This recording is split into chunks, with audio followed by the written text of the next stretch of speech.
This is Silph Radio, a Pokemon podcast. I'm Nathan K. Every week on this podcast, we discuss a different aspect of the Pokemon universe. Usually, I have a guest host here with me. Today, we're flying Dolo again. So strap yourself in to your podcast machine and get ready, because today we're looking at the second volume of the Electric Tale of Pikachu comics, Pikachu Shocks Back. If you haven't listened to the episode where we covered the first volume, you might want to dial back a couple episodes and give that a lissy-loo. But before we dive right into this magnificent manga, let us address the Don fan in the room. This is a fan production. Nothing about this is official. I do not own Pokemon. Pokemon is the property of Nintendo, Game Freak, Satoshi Tajiri, and all those dudes. This is also intended for mature listeners. Well, let's be real, it's intended for immature listeners of legal age to hear bad words. I don't know what the legal age is in your state, but if you're not old enough to hear bad words, turn the shit off now, please. Or don't. I mean, whatever, I'm not your fucking parents. Anyway, hey. It's story time on Silph Radio. I am so happy to have you join me as I sit down and take a look at some comic books from my childhood that I haven't read in a while. Now, if you're not familiar, Pokemon The Electric Tale of Pikachu was a manga that was published in America by Viz Comics, written and drawn by Toshihiro Ono, based on the Pokemon anime. So it loosely follows the events of the cartoon series that we all know. However, it's done with a slightly more adult and slightly more realistic edge. And when I was a kid, when the Pokemon craze was still in its infancy, these comics really did it for me. The really cool illustrations of the technology, the culture, the towns, the characters, and of course, the Pokemon themselves. So there's no reason to waste any more of your time with these explanations. If you really don't know what we're talking about, go back and listen to the first episode. Well, not the first episode of this podcast. Well, yeah, go listen to that too. I mean, I'm not going to stop you, but enough of this. Let's jump in. The first issue of Pikachu Shocks Back, which is volume 2 of the Electric Tale of Pikachu manga. It will be 4 issues that we're covering here today, ladies and gentlemen. The first issue has a sky blue background. There's Pokeballs flying everywhere, even a Master Ball and a Super Ball. And Ash, Misty, and Pikachu are all kind of jumping in the air, smiling and wide-eyed. Meanwhile, Brock, the opposite of wide-eyed, as usual, just chilling, leaning back, and munching on some rice balls, rice cakes, rice balls, right? Yeah, rice balls. They call them donuts in the American anime, but as usual, the cover has nothing to do with the action inside. This issue, if I remember correctly, is actually an adaptation of the Laramie episode where Ash showed up in this town that's not in the games to see these annual Pokemon races. Spoiler alert. As the story opens, we see a hovercraft bus cruising down a long, lonesome stretch of road. Ash and Brock are riding as passengers. Brock is setting out on a training journey, which he explains to Ash he does regularly, and he really only keeps the Pewter City gym open in between these journeys. He prefers the nomadic lifestyle. He can't sit in one place for too long, and you just can't keep him off the open road. Ash is really intrigued and attracted to this idea of the life of a wanderer, and asks Brock if it's okay if he tags along with him on his training journey. And, gets an opportunity to learn from a really experienced league trainer.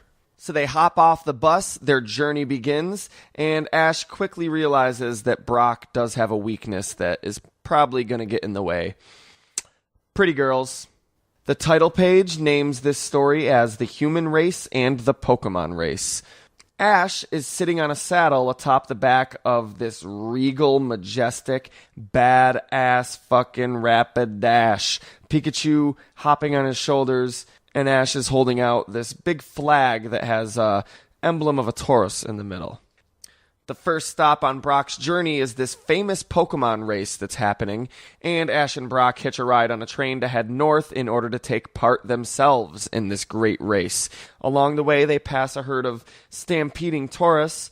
Ash wonders aloud if they're a wild herd, and Brock says, nah, they're probably being raised by nomads. They might even be bred specially for the race. So Ash and Brock show up in Fuschia City. That's the first key difference that I'm noticing. I don't think that the race took place in Fuschia City in the anime. The whole city is decked out for a giant festival. There's food stands set up, streamers and flags and tents everywhere. And Brock explains to Ash that the race and its festival are held yearly to commemorate the nomads' Independence Day. For an entire week, just about every nomadic tribe shows up in Fuschia City to compete in around 100 races. So Ash and Brock start making their way through the densely packed crowd to go register for the races when Pikachu hops off of Ash's shoulder and bounds away between passerbys' feet to jump right into the arms of his old familiar friend Misty. Ash isn't that thrilled to see Misty. Now see, this is something else that I really enjoyed about the comics, whereas in the show, it's very childish and juvenile, you know. Ash meets up with these people and then they leave and journey with him for no reason whatsoever. It's more organic here. Sometimes Ash is on his own, sometimes he's with Misty, sometimes he's with Brock, sometimes he's with Brock and Misty, sometimes there's a reason, sometimes there is no reason, they're just friends so they're together, I guess. I think that's handled much better than the way the show does. I also think it's valuable to get the time in where Ash is the solitary human and he's just spending some good bonding time with his Pokemon. So Ash isn't all that thrilled to see Misty, but his demeanor changes almost instantly when he notices that her 3 beautiful sisters have also come along for the trip. This pisses Misty right off, who fucking curb stomps Ash. I'm not joking. There's the fucking panel. Get the comic, flip to page 6 and look for yourself. Misty is curb stomping Ash while cradling Pikachu in her arms. So in a very intense moment, Brock practically drags Ash away in a sleeper hold and just starts demanding, practically shout whispering at him, Ash, who are these visions of loveliness? And Ash is like, dude, they're the Cerulean City gym leaders. Chill the fuck out. And Brock's like, these bitches? In a flash, Brock is suddenly dressed in a tuxedo with a Vileplume, holding it by its feet as if it were a bouquet, introducing himself cordially to the triplets. Your charming countenance has brightened my day.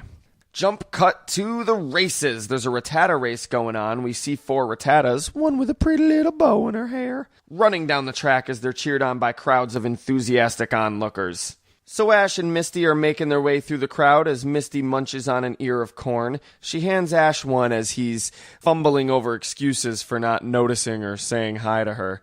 Misty tells him to quit while he's ahead and challenges him. I didn't see you for a while, so I thought you didn't like me anymore. No, I was stunned just now. When I saw how beautiful you've become, I was speechless. She tells him that flattery will get him nowhere, but Ash just can't leave well enough alone and keeps digging himself deeper. It's like you had plastic surgery. That did it. Misty grabs him by the collar and challenges him to a Pokemon battle. Let's see just how good you've become.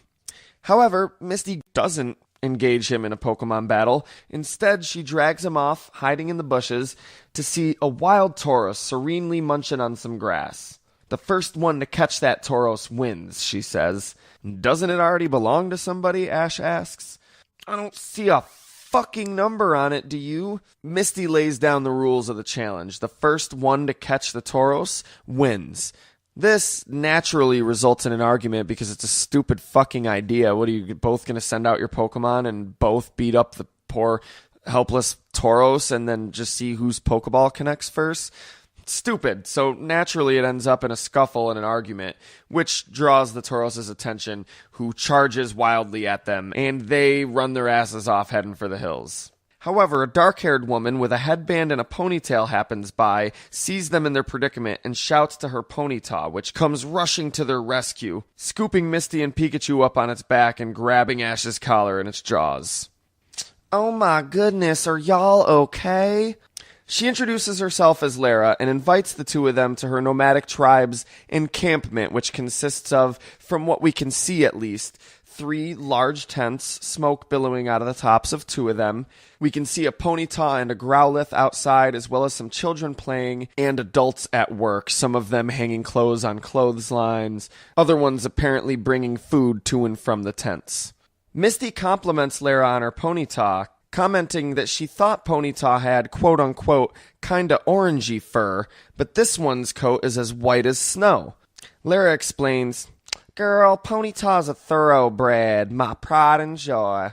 "You must be training together for the free-for-all race on the last day of the festival," Ash chimes in, but Misty nudges him in an attempt to shush him. That's when he notices that her right arm is covered up in a cast and in a sling. I didn't mention this before because I don't notice able-bodiedness because I'm a good person. Ash apologizes and Misty tries to save face with an attempt to comfort Lara by telling her that she can knock them all dead next year. But Lara informs them that the free-for-all race is so dangerous that they're not running it anymore after this year. This will be the final free-for-all, which really bums our heroes out. Twilight is falling on Fuschia City. Ash and Misty stand in the streets looking at a giant screen that graces the side of a strange curved building that shows the picture of a man with long bangs, his name Dario, favorite to win. On the screen, an interview with Dario is being conducted by some fucking Maury Povich motherfucker, and Dario's just being a condescending creepazoid, insinuating that Lara is not good at training her Pokemon, and that the reason she was injured and is unable to compete in the race is because her thoroughbred Ponyta was poorly trained and bucked her off. Maury Povich laments that everyone's disappointed they don't get to see a race between Dario and the 2-time winner Lara. And Ash, Misty, and the reader aren't the only ones who think Dario's a douchebag, because some kids in the crowd lament that the only reason Lara fell off her Ponyta was because Dario jumped out with a Meowth, whose shiny coin on his forehead reflected the sun into Lara's Ponyta's eyes, frightened it, and in its fear accidentally bucked off its trainer.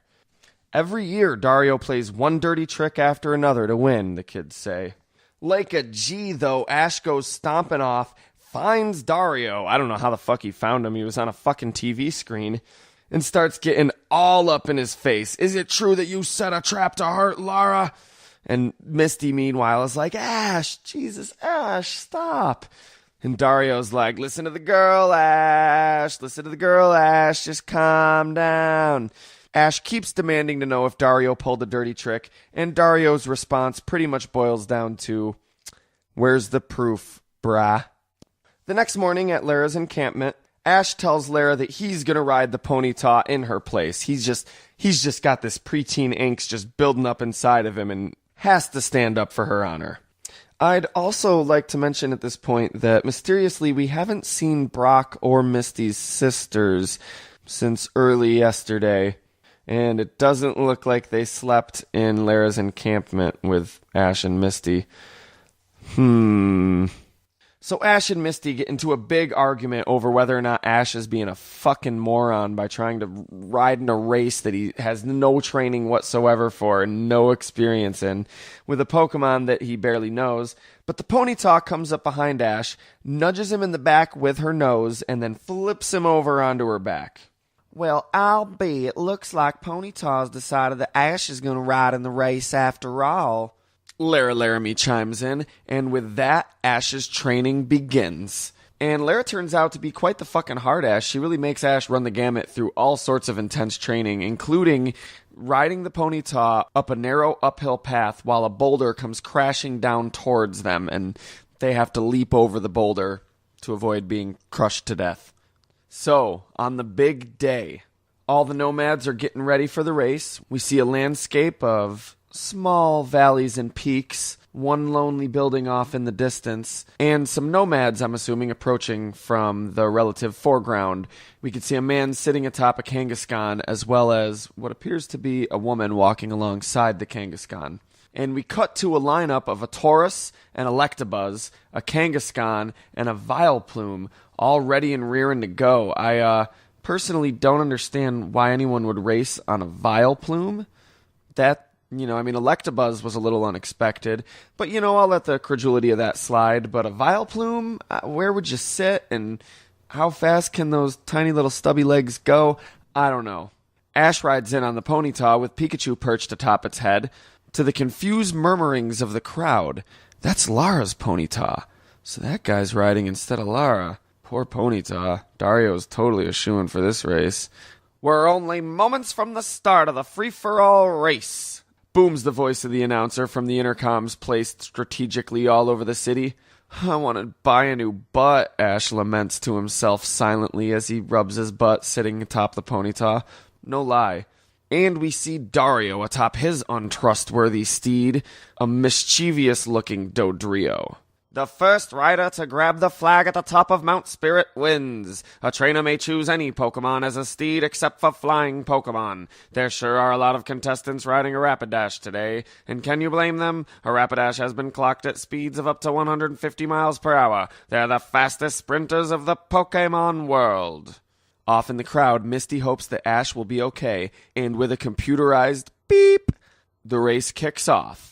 We see two Rapidash riders, a Rhyhorn barreling up alongside them, a young trainer atop of an Arcanine, an even younger trainer clinging to the horn on top of an Onix's head, another Rapidash, a Tauros, and even in the background, some fool running in place on top of a rolling and bouncing Electrode. Dario's in the lead, the rest of the crowd falling shortly behind him. We can also see somebody riding him a champ just ahead of the Vileplume rider, who is somehow inching ahead of the Tauros. Lagging furthest behind, of course, is Ash on Ponyta. Lara's watching from the crowd, and she doesn't look very happy. Ash is confident, though, that even though the Dodrio is fast on the flatlands, once they reach the mountains, it'll surely slow the big bird down. Another rider has fallen off his steed. A Rapidash. Looks like he tried to go too fast and end up knocking himself out of the race. That's just another example of a trainer not knowing his Pokemon. Oh, look, we have a fight at the front of the pack. A Rhyhorn and a Tauros are squaring off. I imagine some of the other Pokemon will be dragged into it. And so a brawl breaks out. We see the Onix, a Rhyhorn, a Tauros, a fucking Hitmonlee. Who rides a Hitmonlee to a race? I don't know, but whoever they were smarter than the guy who rode a fucking Slowbro to a race. Ash takes the opportunity to leap over the fray on his courageous, fast, and agile Ponyta, while Lara's courageous, fast, and agile Ponyta. And the racers not dragged into the brawl approach a stream. The young girl clinging to the shell of an Omanite suddenly pulls ahead, while a Nidoking and Tauros wade into the waves close behind her. However, it looks like the Ponytas and Rapidashes have to find another way around. A long time ago, the nomadic tribes were at war with each other. To put an end to these wars, they began competing in this race instead of fighting. That's why they made this event the toughest test of a Pokemon trainer's wisdom and courage. It's an endurance test for each contestant. Roused by all the rabble and the rumble of approaching footsteps, a Dugtrio pops its head out of the ground to watch the racers go barreling past in the distance. They've reached the 15-mile mark. This is where we enter the foothills of Mount Spirit. Dario's Dodrio has controlled the lead from the start. The going is getting tougher. Mount Spirit is blanketed in a thick fog year-round, not to mention the steep cliffs. This is where most of the disqualifications and injuries occur. And that's why they've decided to make this year's race the last. The fog can be so thick that one year a slow Venonat won the race on account of its radar. Again, who rides a Venonat? Somebody who was accounting for thick fog, apparently. I can't see 10 yards in front of me, Ash bitches. But you know the roads around here, right? He asks Ponyta. So you're in charge. Ponyta just starts leaping straight vertically up the face of the cliff from rock to rock, foothold to foothold, in record time, passing by the other trainers. One trainer sits atop its golem, winding its way around the trail up the mountain. And as Ash, Pikachu, and the Ponyta reach a level cliff to stand atop, they hear a shriek of terror and a succession of crashes in the distance. Sounds like somebody fell off a ledge. We better be more careful, Ash says, slowly turning his head to the left to see a gigantic boulder come barreling atop of him. We see the boulder hit the cliff with enough force to crack it in two, and Dario at a higher vantage point, sitting atop his Dodrio and followed by 3 minions, all atop their own Doduos. You got no more competition, boss. We took care of most of them. Yeah, he's right, Dario. That means I can just mosey on up to the finish line. Ha ha ha ha ha ha. However, Ash survived, hanging off the side of the cliff by his fingertips, with the ponytail literally hanging onto his shoulders like four hoofs, like crooked around his arms. Dario and his goons are leisurely making their way along the trail when they hear a brut-up approaching from the distance. Question mark, Dario says, when suddenly with a boing sound effect, that's B-O-I-I-N-N-G, I'm assuming that's boing. The ponytail leaps in front of Dario with Ash on its back and Pikachu clinging to Ash's head. Eat righteous ponytail dust. Pikachu! They shout behind them at Dario and his loser friends. That little brat! Stop him, you guys! Dario orders. They gotcha, boss. The Doduos pick up speed and start charging forward as their trainers command them to do tri-attacks, which involve shooting little pyramid shapes of energy in the direction of our hero. Yeah, tee him apart with a drill peck. So you guys want to play rough, huh? Ash says, looking over his shoulder.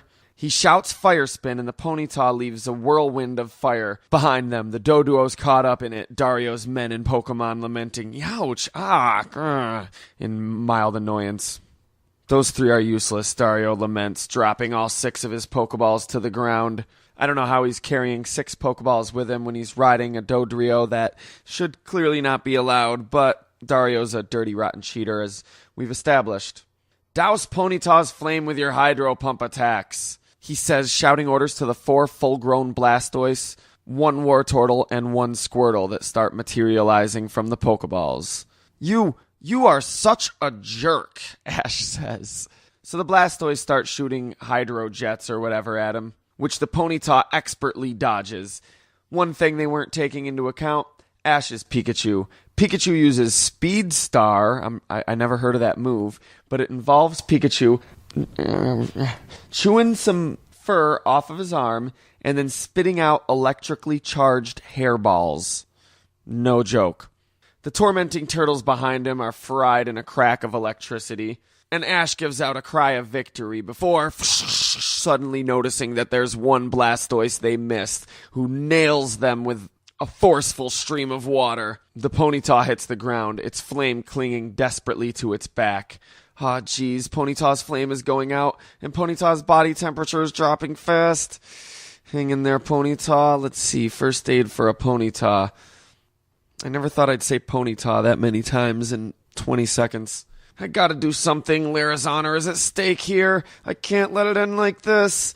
But then, in her dying thoughts, Ponyta sees her trainer, Lara, and her eyes spring open. Meanwhile, the commentators who have been spectating and announcing the race from a helicopter that's pursuing overhead are watching and recording, transmitting the image to the screens in Fuschia City below as Dario and his Dodrio emerge from the fog. I see a shape coming out of the fog. It's Dario. Dario is in the lead. He's got no competition. He's going to take the flag. Misty and Laramie watch with consternation. Wait, there's a Pokemon closing in on him at high speed. Is it Ponyta? No, it isn't. It's a Rapidash. The Ponyta Ash was riding has evolved into a Rapidash. We're on the straightaway to the finish, and the two are running neck and neck. Tension grips the crowd as Dodrio and Rapidash edge closer and closer to the flag on the peak of the mountain. Ash and Dario practically leap from their steeds' backs as they both reach forward desperately for the flag. And, of course, Ash grabs it and wins the race for Lara. However, Dario and his Dodrio aren't going down like that, and they start approaching Ash menacingly. But the Rapidash just gives him a hind hoof to the face, sending him blasting off like the ending of a bad episode with Team Rocket. Ash, Misty, and Pikachu take a snapshot with Lara and her Rapidash to keep the memory and commemorate the event. Issue 1. There is a Pokemon fan art gallery on the next page. Leanne, a 14-year-old from New Jersey, drew a picture of her and all the Pokemon she caught. Jeremy from Las Vegas sent in a picture of his Butterfree. And Wolf, with 2 Fs, an 8-year-old at the time from Massachusetts, invented his own Pokemon, Blastmon. It's a bomb with a fuse on his head as well as a fuse on each of his hands and feet, and flame for eyes. More of a Digimon than a Pokemon. Look, I know you're only 8 years old, kid, but maybe you should be sending these submissions into the Digimon comic, not the Pokemon comic, okay? This is for grown-ups. Serious business. All right, issue number 2 of Pikachu Shocks Back. We got a bright orange cover, Ash holding a Pokeball with the number 2 on it, little chibi Misty sitting on her Staryu, and the seemingly random selection of an Omanite, a Porygon, and an Eevee all floating in the background above Ash's head. Really? Misty says, dressed in a checkered skirt and collared shirt. You guys are traveling together? Doing some male bonding? Ash, Brock, and Misty appear to be at some sort of transportation terminal of some sort, and Ash tells Misty that they're planning to head up Route 20 to the Seafoam Islands to try their luck in the underground path. Brock has heard that people have seen Pokemon there thought to have only ever existed in legend. Well, if you're crossing the sea anyway, why don't we visit Stone Town on Dream Island? There's an evolution stone I'd like to pick up there. That's not such a bad idea, Brock says. Okay, I'm not going to do Brock like Brock from the show. Don't you have school or something, Ash asks. I'm on vacation right now. Besides, I still have lots of days left on my Pokemon trainer's leave. Humph, Ash says. I don't know, what do you think, Ash asks Brock. But Misty ain't having none of that shit. She grabs Ash by the wrist and drags him off to the title page. Chapter 2, To Evolve or Not to Evolve? That is the question. A futuristic-looking boat is rocketing through the ocean with a whoosh sound as this poor sap of a Poliwhirl over here scrambles not to get caught in its wake. Question. Name every one of Chansey's attacks. Ash attempts to list them off on his fingers. Let's see. We've got Pound, Double Slap, Sing, Growl, Minimize, and Tail Whip. Wrong-o, Misty says, taking his carton of French fries, and the fries are mine. That was my lunch. Oh, my heart bleeds. It's your own fault for not studying. You gotta memorize the Pokemon basics. Apparently knowing every one of Chansey's attacks are the Pokemon basics. I don't know every one of fucking Chansey's attacks. And nobody's laying a finger on my French fries. The ship docks at Stone Town, a small settlement at the foot of this massive, majestic rock formation. The comic book gives us a little data. Evolution Stone, a metamorphic rock that causes chemically induced evolution in certain types of Pokemon. There are several different varieties of evolution stones. The 5 known varieties are Thunderstone, Waterstone, Moonstone, Firestone, and Leafstone. Misty challenges Ash to list off these stones, and he gets as far as Moonstone before getting stumped and resorting to guessing Rolling Stone. Wrong-o, Misty shouts, crossing her forearms in an X like she's some type of fucking referee or something. I guess dinner is on you. Ash grumbles about this. Brock, if this keeps up, I'm gonna go broke. Make Misty stop. Brock and Pikachu sort of turn off, chuckling to themselves with a little smirk on their faces. Actually, Ash, I was just about to compliment you on your flirtation technique. And that just pisses them both off. What flirtation? Hey, don't be reading anything into it, okay?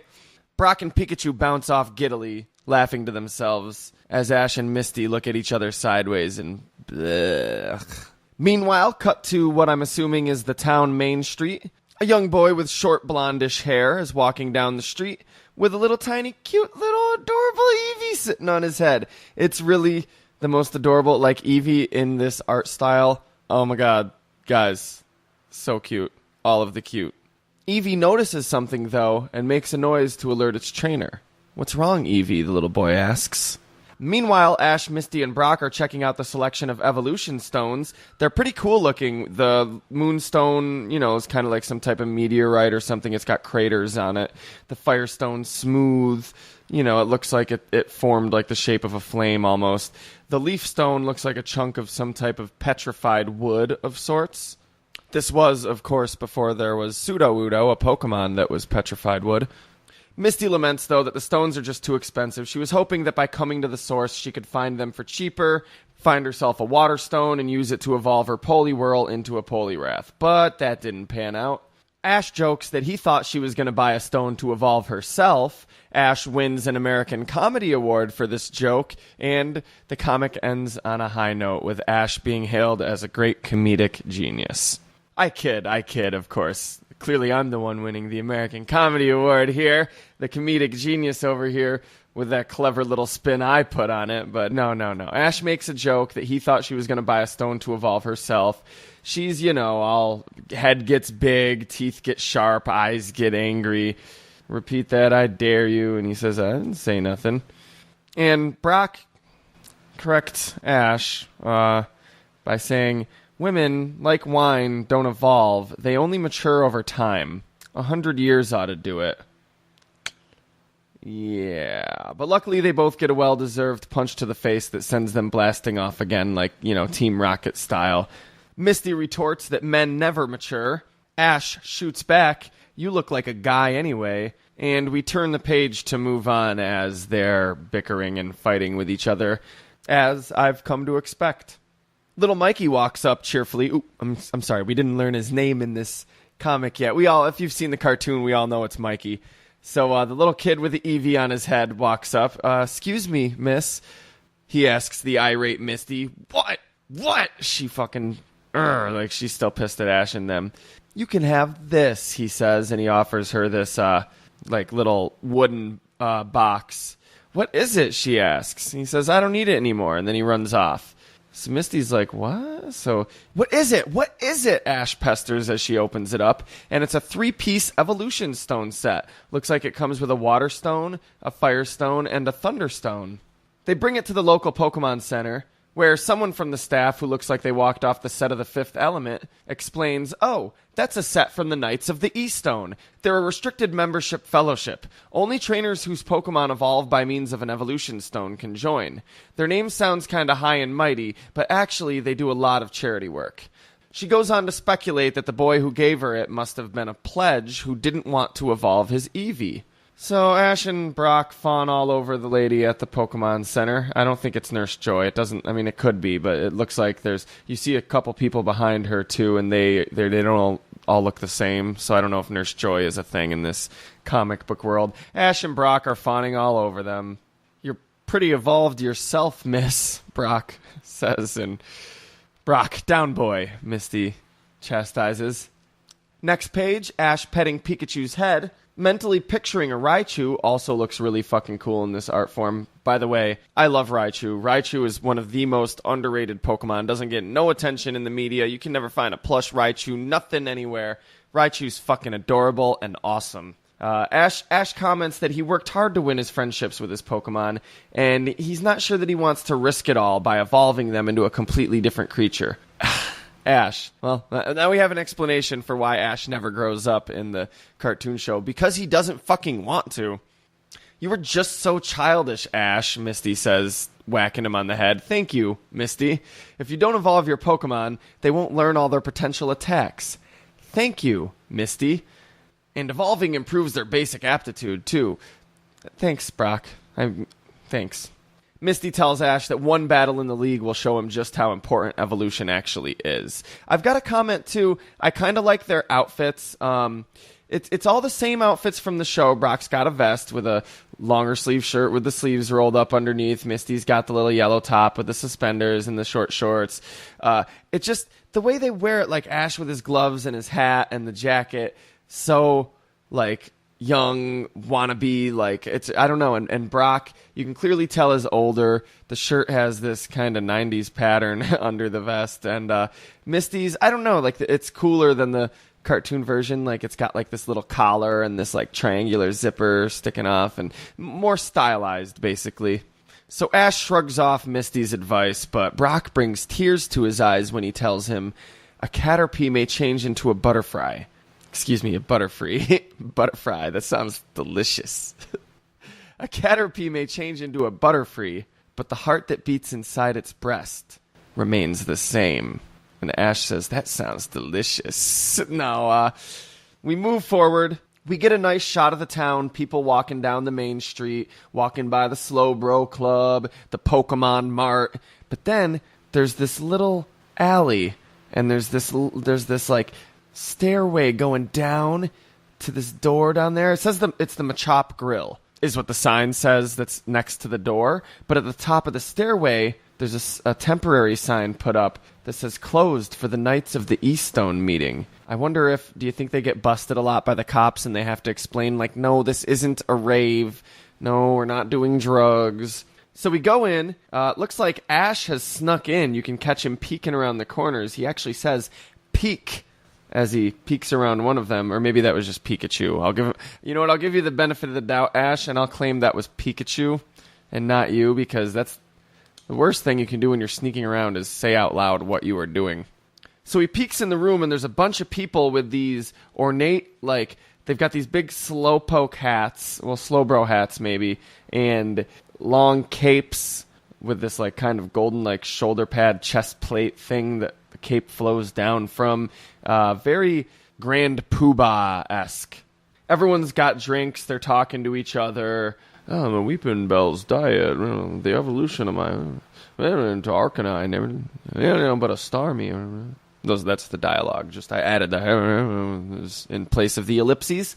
And then Raul Julia walks up. Well, it's not Raul Julia, but it looks like Raul Julia. And Raul Julia was still alive when this comic was published, so it's very possible it's him appearing in an uncredited role. Much respect. You are missed, sir. Great actor. God bless you. Raul Julia walks up and he says, "Today we're fortunate to be able to introduce our newest inductee. Show us your evolved Pokemon." And the little kid from earlier walks up. Ash, Misty, Brock, and Pikachu are watching from up above, ignoring the busy server behind them that's trying to take their order. "Hey, that's the boy from this afternoon." "I don't know. Looks like some secret evil organization to me." "There are plenty of these clubs in my hometown." Mikey presents his unevolved Eevee, and Raul Julia's fucking pissed, calls him out in front of everyone. "What's the matter with you, Mikey? It hasn't evolved one bit!" I guess that was my best Raul Julia. It's not that great, but hey. Mikey explains that he just couldn't bring himself to do it, that he stayed up thinking about it all night, and he decided that he likes his Eevee just the way it is. That's kind of cruel, though. Like, the reason Pokemon seek out people to train them is so that they can evolve and reach their full potential. I mean, maybe it doesn't have to evolve yet. That, maybe he's like, I'm not ready. It doesn't know. We wanted to feel, whatever. But, like, Mikey, you got to understand, you can't be stubborn like this forever. I hope now it's been like 17 years maybe since this comic came out. When did this comic come out? 1999. So, yeah, it's been 17 years. I hope by now your Eevee has evolved. "If you don't stone your Pokemon, you should be stoned," Raul Julia yells. Oh, yeah, I probably should be. I've still got 2 issues ahead of me.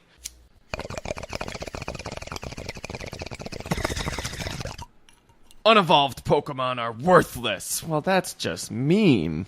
So Mikey's brothers surround him, putting the pressure on him, telling him that the whole club was looking forward to his introduction, that he's just going to have to man up and evolve his Eevee right then and there, right there on the spot. Ain't no ifs, ands, or buts about it. If you remember in the anime, Mikey has 3 older brothers, one with black hair, one with blonde hair, and one with like a red hair. Jolteon, Flareon, Vaporeon, of course. So the whole club just starts chanting, fists in the air, "Evolve, evolve, evolve." And Ash jumps down from, like, the balcony thing where they were seated watching this all go down. How did they get in, by the way, if it was closed? Oh, they snuck in. That's right. But the waitress was still going to take their order. Well, hey, I mean, she's like, they sat in my section. I'm getting my tips. Yeah, you weren't getting any tips from this group. I don't know. You are a woman. Brock would probably tip pretty heartily. So Ash gets all up in Raul Julia's face, standing up for Mikey, saying that he shouldn't be forced to evolve the Eevee if he doesn't want to. Hell yeah, Ash. There's nothing superior about evolved Pokemon. No, Ash. Yes, there is, Ash. Well, I mean, nothing, you know what I mean. Come on. They have superior power. They have reached their potential. I guess that doesn't make them better than unevolved Pokemon, but you know what I mean. They're better than unevolved Pokemon. You're skirting that issue. So one of Mikey's older brothers, the one with the red hair, steps up and is like, "Look, you're entitled to your opinion, but the whole point of this fucking ceremony is to evolve Pokemon. It's for that purpose and that purpose only." And Ash is like, like ellipses, just stopped him dead in his tracks. After pausing to think for a moment, Ash turns and demands, "Mikey, do you have to be in this organization?" And Mikey's like, "No, but..." And he's like, "Well, do you want to be in this organization?" And Brock's like, "Don't push him, Ash. Mankind is a social animal. If he denies the customs of his culture, he will perish." Dude, fuck you, Brock. Everybody in this comic is just awful. Is just an awful, horrible person. I think except Misty. Misty may very well be the only character in this series that isn't just a total, awful, horrible human being. Your posturing may only undermine the boy's social standing. Damn it, Brock, I told you to shut up. So, we have a dilemma, Brock says. Brock, I swear to God, if you don't stop talking. And I may have the solution. Set the Eevee against its own evolved form. In that way, it may prove its worthiness and thus be permitted to enter the fellowship. Oh my God, I hate you so much, Brock. Why do you hate that little poor Eevee so bad? Why do you want to set that little poor Eevee up against a Jolteon? The fuck is wrong with you, Brock? Luckily, the club has the same reaction and starts throwing all their food at him. What a blowhard. Go crawl back under the rock you came from. Open your eyes when you talk, why don't you? Well, that's just racist. But then, almost immediately after screaming and throwing their food at the man, they suddenly just turn and huddle in a whisper. Raul Julia shouts commandingly, a decision has been made. Mikey's Evil will battle in a doubles tournament, assisted by that annoying kid, against our representatives. Should Mikey win, he will receive special dispensation to join the organization. All right? Which is just fucking stupid. Why? What? Why? Why do you want to join the organization when it says... when they're... the whole point of the organization is saying that evolved Pokemon are superior, like, morally. And I understand the point that they're not superior morally. They're not superior, like, in this grand scheme of things, or as a friend, or a pet, or a loved companion. But the whole point is that that's what they believe, that they are superior in every sense. And Mikey, you don't believe that. You actively believe the opposite thing. And Brock, you're a grown man, and you're encouraging him to just join anyway. And you want them to bend the rules and let him in with just an Eevee that's not evolved. Like, I don't get it. I don't get it. I don't get it. I'm not trying to offend anybody, but, like, if you want to be a part of a group that thinks you're lesser person or thing because of who you are or what you believe, stop trying to be a part of the group. Don't be an apologist for it. Don't try to change it to be more inclusive of your... I mean, I guess you could try to change it to be more inclusive, but, like, if the whole sole purpose of it, like, exists to de-Pokenize you, that's like the Pokemon version of dehumanize. I don't know. Okay, I'm going on and on. It's obviously touching some personal chords. So we cut to Mikey's mansion, which says impressive, huh? And yeah, it is. It's a huge fucking mansion. The gate, fucking... forest, and like, does Mikey have his own mansion, or is this just the mansion that Mikey lives at? Well, everybody's at the table. There's a maid waiting patiently, standing next to the table, serving them. Mikey says sorry about all this, and Ash says, "Come on, I told you to never apologize for yourself. Sit up straight and proud," and just starts screaming at him. Ash is... I'm starting to really appreciate Ash's character more the more we do this podcast. Back in the banned episodes, Silph Radio, that we did, where we talk about how he just freaks out when the guy says he's going to give up on his dreams. And he's like, "What? You son of a bitch, you better not. I swear to God, I'll fucking punch you in the face." Like, I'm starting to appreciate this character more. Misty tells Ash that he's overdoing it again. And Brock thinks to himself, fortune smiles upon us again. Free room and board. Ash tells Mikey that they're going to show those guys that there's more to Pokemon than evolution. Mikey's like, yeah. And Ash is like, not, yeah, all right. And he's like, sure, okay. And Ash is like, all right. Misty's like, Ash, quit picking on Mikey. And meanwhile, in the background, Brock has already stripped down to his swimsuit, has a towel around his neck and a rubber ducky under his arm, and is asking the maid, who looks rather shocked in a very unpleasant way, to direct him to the jacuzzi. So now Mikey's 3 older brothers burst in, and this was one part I always liked when I was younger and I first got this comic, was that it gave them names. They never had names in the show, and that always bothered me, because I always, thought it would be cool to return to those characters, and of course they never did. They never returned to any fucking characters. What, they maybe returned to Duplica once? I don't know. Have we ever seen AJ again? Anybody? Does anyone know if we've ever seen AJ, the guy with the sand shrew, again? Well, these 3 brothers have names. There's Sparky, who's the one with red hair. There's Pyro, the one with blonde hair. And there's Rainer, the one with the ridiculous mohawk. He's got like short black hair, and then there's weird, like, I don't know, some other colored mohawk. It's a black and white comic, so I don't know. They lambast Mikey for shaming the entire family in front of everybody. Ash tells them to get off his back. It's all going to go down tomorrow anyway. And they're like, dude, are you fucking kidding me? Stay out of our family's business. They keep screaming and shouting at Mikey. Poor little Eevee just looks heartbroken. Misty caringly clutches Mikey to her bosom, tells them to back off, have some consideration for their little brother's feelings, and just recognize that sometimes you do have to break free of family tradition. They're all like, geez, bruh, stand up to your girlfriend, bruh. And she's like, wait, girlfriend? I'm like, no, he's like 6, I'm like 12. And they're all like, your fate's decided, bruh. You'll battle us tomorrow. Should you win, we'll allow you to date your girlfriend. Until tomorrow, farewell, bruh. And then they throw down like a smoke bomb, and then there's actually this, it's kind of it's a cute little funny shot of them like sneaking away around the corner. So a little later on, Misty and Mikey are both sitting at this fountain. It's like late evening. Pikachu and Eevee are both chatting it up in their little Pokemon language, hopping around. And such simplistic art, but again, this artist has such a knack for just capturing the environment and spirit of any given moment in the Pokemon world like this. Just off the simple artwork here, I get a feeling of that evening. I feel like I'm there. I love it. I love this fucking shit. And goddamn, Eevee looks so adorable in this fucking art style. Misty tries to give him back the Evolution Stone set, and he's like, no, I really want you to have it. And she's like, really? Okay. And he's like, it's worth it just to see you smile. And she's like, oh, shit, does Mikey have a crush on me? Aww. So, blushing and trying to change the subject, she asks him if Eevee was his first Pokemon.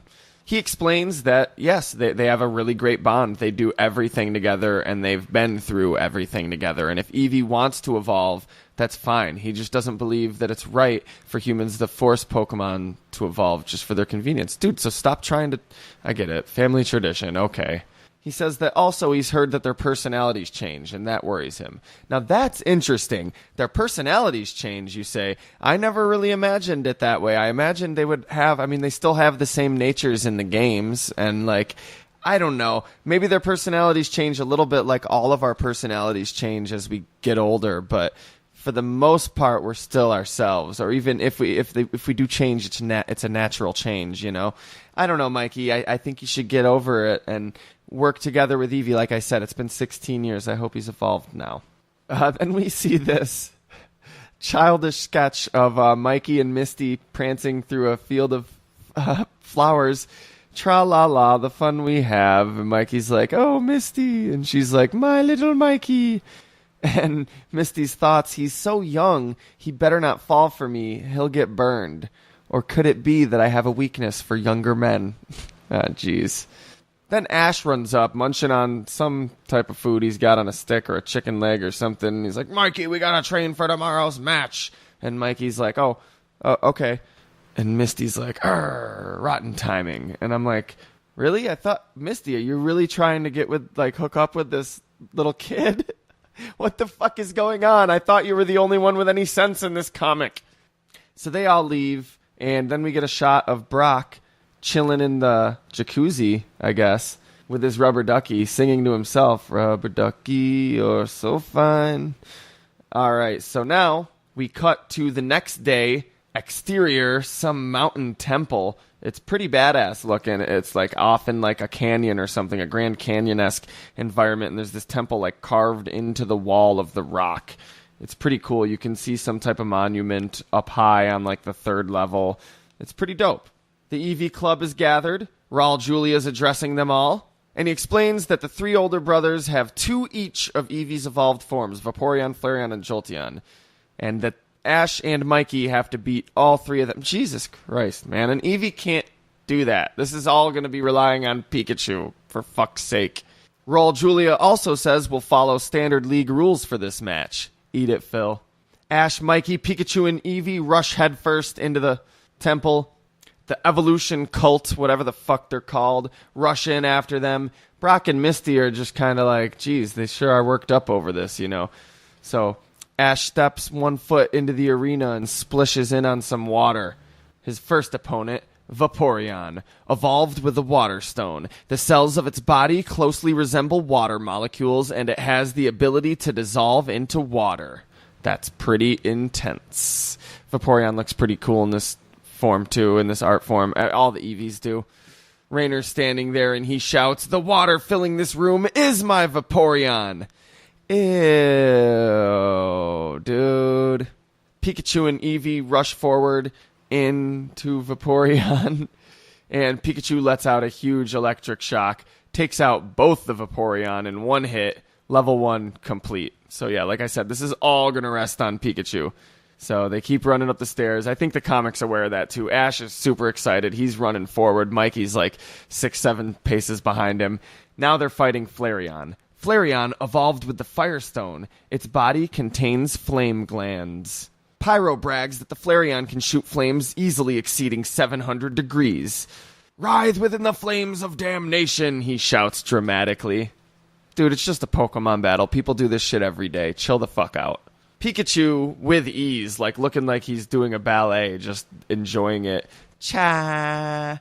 Electrocutes both the Flareons. Level 2 complete. This is when Raul Julia steps in. Hold on a second. Both of those wins were exactly the same. I'm not going to try to do Raul Julia's voice anymore.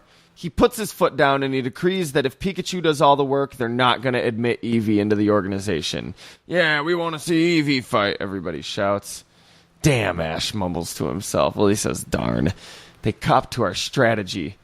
"Doesn't take a genius," Misty says from the sidelines. Mikey says he understands and that his Eevee and him will handle the next match. Fuck. So you mean it's going to be 2 Jolteons versus your Eevee, and you're just going to run in there and, like, punch a Jolteon?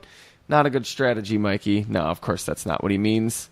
Someone in the crowd, some cult member, says something about that worthless baby non-member. Who wants to see him do battle anyway? Yeah, we wanted to see Eevee fight.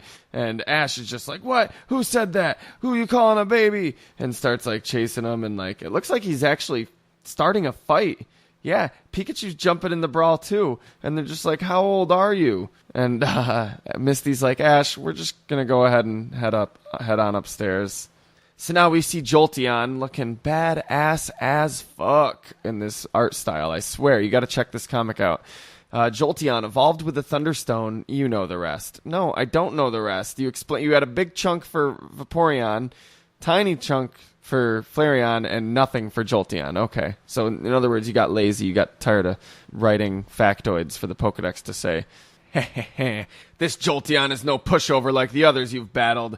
Prepare for the thunder of damnation," he shouts dramatically. The Vaporeon guy said something about, like, the waves of damnation or the tides of damnation, and Ash is just like, "Is damnation all they ever talk about?" Like, that's legit. They actually say that. They don't say darnation. Sparky stops to explain, "Yes, if you were hit by the thunder of salvation, then you would be saved, wouldn't you?" And Ash is like, "I'm looking for originality here." Mikey goes in. "Here we go, Eevee," he shouts. And we get an epic face-off of tiny little Eevee standing up to a big, imposing Jolteon. And it's so cool. They've both got their battle stances. And Eevee, you can tell, is nervous, but standing her ground. Like, it's amazing, the art style, I swear. It's great. I'm overhyping it. It's not amazing, but it's really great. I love it, especially since it's official. So Ash asks Mikey, "What's Eevee's best attack?" And Mikey's like, "It only knows tackle." And Ash is like, "Only?" And then Mikey's like, "I think it's got reflect as a defensive attack." Mikey, you don't even know what moves your Eevee knows. So Ash tries to make it work with tackle. Eevee tries to tackle the Jolteon, but it's just too slow. The Jolteon just keeps avoiding it. Things are looking grim, and Ash calls a timeout. He asks Raul Julia, "What do the rules say about using TMs?" The Pokedex explains a TM, technique machine, a device that allows a Pokemon to learn an attack it would never learn by attaining levels. Raul Julia's like, "I guess I can allow it once per match." I wonder which TM Ash intends to use, Brock wonders. Maybe it's something that will make Eevee speedier, Misty offers. Ash uses the TM, and in this, it's like a little cube that you open up. It opens at the center. You open it above the head of the Pokemon, and like looks like some type of magical fairy dust, sparkle light clouds fall out on its head, and now it learns the move. I like Craig's idea that it's just a bad instructional video from the 80s, but the battle starts back up. Ash counsels Mikey to have the Eevee just use Reflect for the time being, until it's time. So he keeps using Reflect.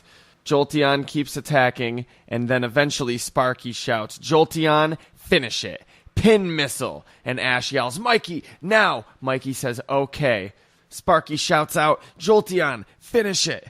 Pin missile." And it looks badass. The Jolteon, like, kind of like, you know, like face down, ass up, has its tail like spikes pointed forward like it's about to fire them all.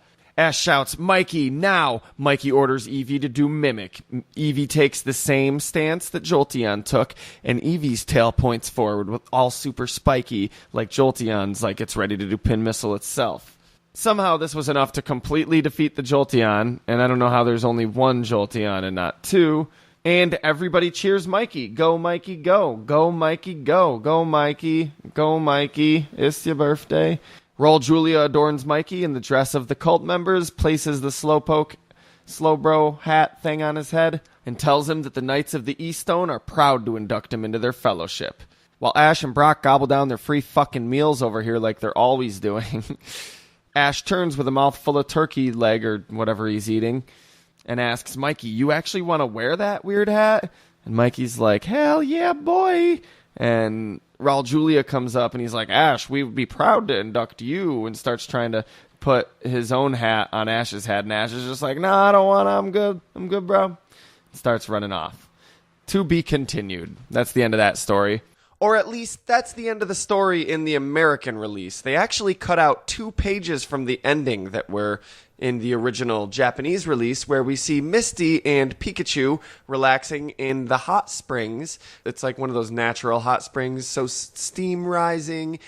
Misty's there. You can tell that she's naked, but you can only see her from the shoulders up because she's underwater. And Pikachu's there kind of like swimming around while Misty just leans back and relaxes. There's a sign right next to the hot springs that she's soaking in, and the sign reads, "Spa of Evolution." Now, this was never officially translated into English, but this is basically what it says in Japanese. Spa contains ingredients from the Evolution Stone, effective in cursing stiff neck and back pain, though rarely may also help human being to evolve. And Misty's like, "I see." And she... Oh, God. Oh, good. I don't want my podcast to get flagged. This is really uncomfortable. And she, presses her breasts together and puts them under a waterfall-like thing and wonders aloud, "Will it also help my bosom to evolve? Oh no, making such a wish puts me at the same level as Ash. Ha ha ha ha ha ha." And then, God, I'm so sorry. This is so horrible. And then from off screen, we hear a masculine voice ask, "What about my level?"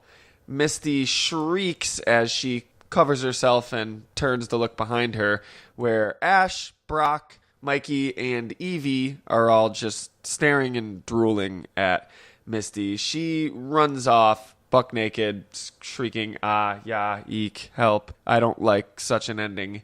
And Ash remarks that Misty is too particular about trivial matters like this. Brock comments that mixed bathing is wonderful, between laughs, and Mikey mumbles something about elder sis. Yeah, Mikey, you might want to keep that little kink to yourself for the time being. And Brock, you might want to keep your little kink for 13-year-old girls to yourself just forever and ever and ever. And yeah, I see why they cut this scene out of the American release. It's moving on. There's 2 more issues, but in the back of this comic, we've got some more fan art and fan letters. The first one is this adorably naive little kid writing in to ask Toshihiro Ono, the author and illustrator of the comic, what his family's like, what's his favorite TV show, where does he live, what are his hobbies, and the editors respond that they're sorry, but he probably won't be able to write back because he's Japanese and does not understand much English, but they're sure that he's glad that he likes the comic. Another kid sends a letter that says, I thought you guys needed another badge boss, so I drew this guy called Zuma. I did all the stats you need. Do you know about the Pokemon contest? Because if you do, I would like to win instantly and meet the gym leader. What? Zuma James, big muscular dude. He's the 9th badge. Location, Celadon City. His monsters are, I like this. This is when we were still calling them monsters. Hell yeah. Arbok, Arcanine, Rhydon, Raichu, Kangaskhan, Tauros, Ditto, Sandslash, Mewtwo, Charizard, Nidoking. Whoa, dude. Slow down there.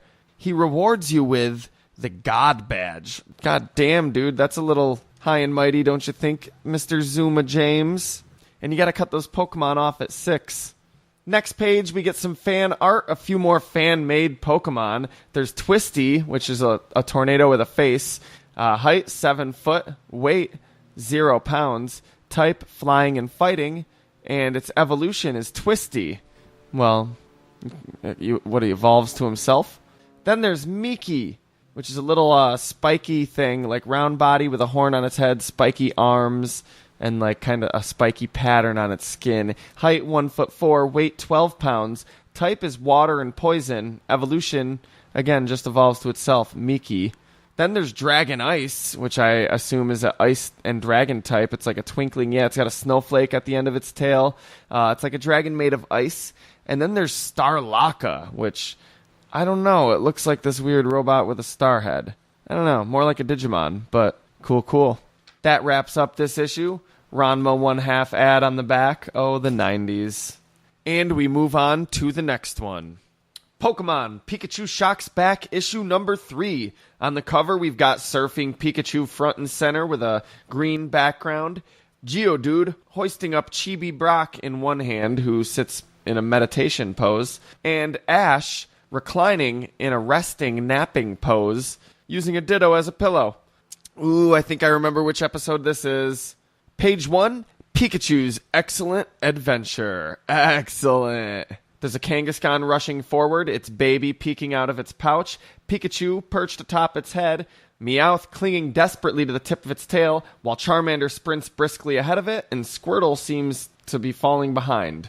We open on an exterior shot of this beautiful, awesome fucking Pokemon Center. Looks like it was built out of a sort of cliff or mountain like type thing. Maybe not a whole mountain, but some type of peak. It's beautiful. I don't even know how to describe it. The architecture is so like strange and futuristic and weird and just awesome. And again, such a knack for presenting these unique environments. Can you imagine you're a Pokemon trainer, you've been traveling, you've been on this route for 3 days, you stop and camped with your Pokemon overnight a few times, you brought enough food with you, and then finally you see this thing in the distance.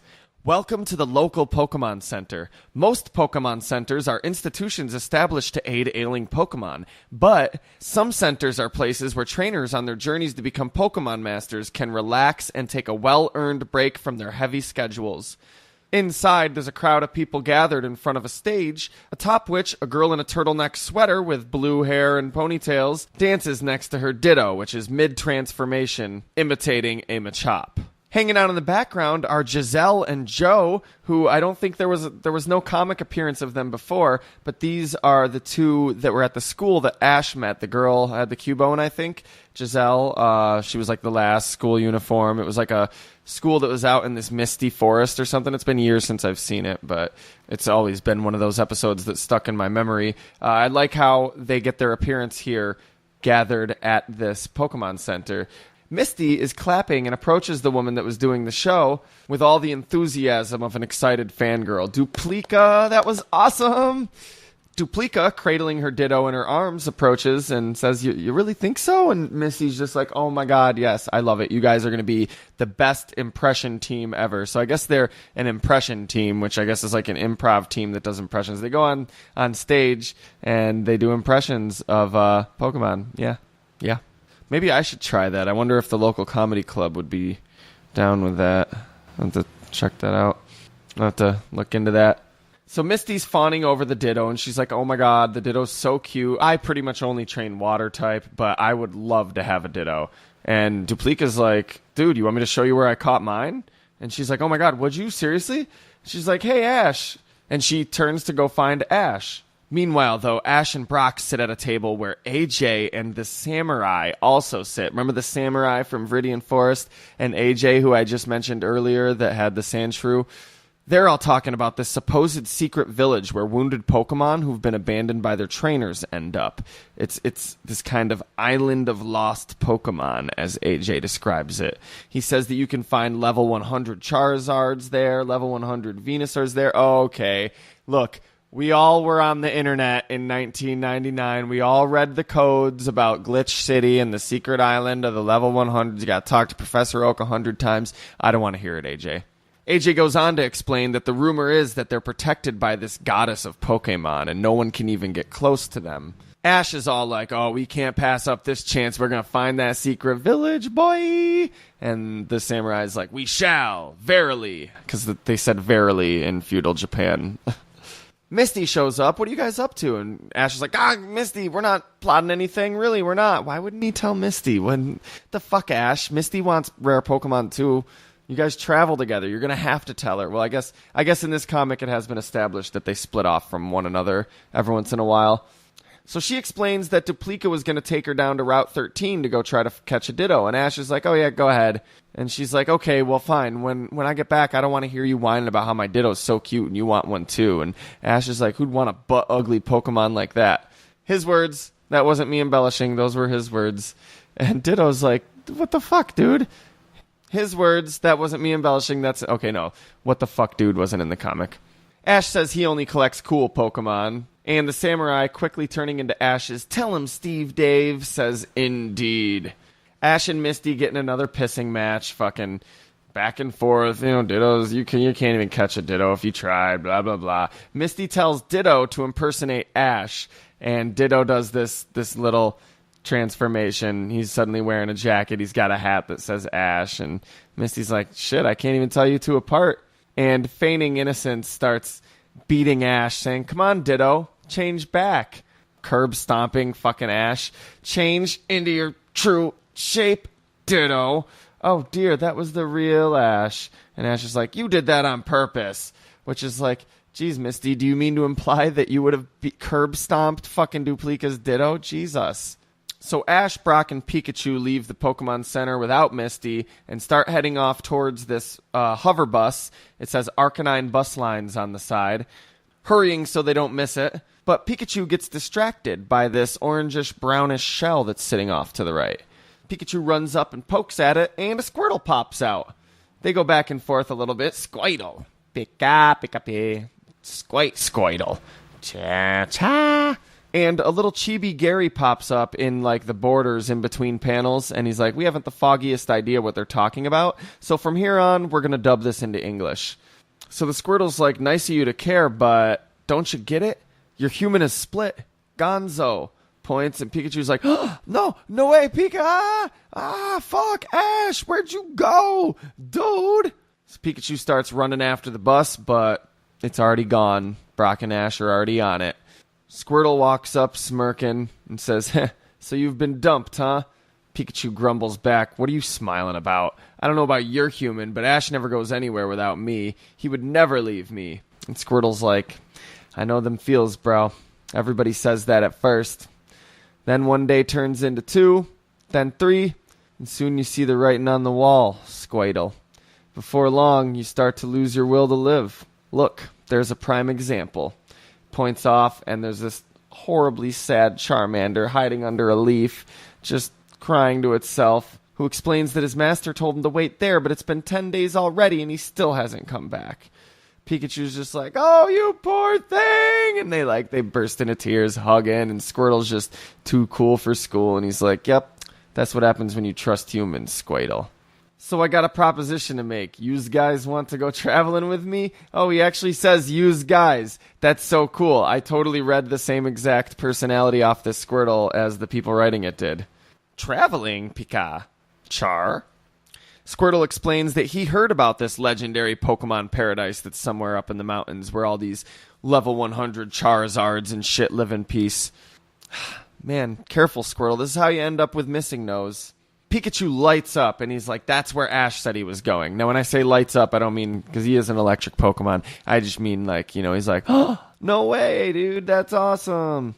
So Pikachu realizes that's where Ash said he was going, and he's like, hell yeah, let's go. Then maybe I'll find Ash. And Charmander's like, count me in. So the three of them run off. Also, Squirtle looks fucking awesome in this art style. So many Pokemon just look so cool. Charmander does too. Seeing Pikachu, Charmander, and Squirtle run off like this, so awesome. However, it turns out Ash has already got off the bus and is running back down the street screaming, Pikachu, Pikachu, where are you?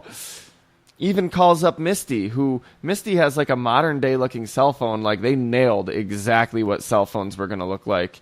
Not even modern day, maybe in like 2007. It's like a 2007 cell phone to the T. What? You can't find Pikachu? She explains that no, Pikachu didn't come with her. But then after hanging up, apologizes to Duplica, telling her that she has to go back. That's cool of her. So now we get some great fucking art. Great shots of Pikachu, Squirtle, and Charmander wandering through the forest, through the mountains, trying to cross a stream. Pikachu fell in. Squirtle's helping him out. Squirtle's pointing off into the distance. And as they pause to rest and possibly set up camp, a young Goku-looking motherfucker in a tattered animal skin carrying a boomerang walks up. Hey, are you lost? He asks them. I could have sworn that human just spoke Pokemon language, Squite. And he did. He then calls back to the bush behind him, and a giant Kangaskhan bursts out, scaring the shit out of Squirtle, Pikachu, and Charmander. Hey, don't be scared, he says. That's just my mom. I love how they're combining so many episodes into one with this comic. So fucking cool. So the Kanga mom explains that this human child was abandoned, and she raised him. He shakes Pikachu's hand, and he's like, you can call me Tommy. Nice to meet ya. The Kanga mom's like, I overheard that you guys wanted to go to the Pokemon Paradise. Well, I know where it is. I can take you there. And they're all like, ooh, yeah, all right, awesome. So great to make a new friend. Ooh, see you after the commercial break. The Kangaskhan, it's kind of adorable. The Kangaskhan curls up, tail to nose, with the Pokemon resting in its, kind of like the crook of its arm. Squirtle's tucked into its shell. And Tommy's sleeping on the Kangaskhan's back, and they all fall asleep.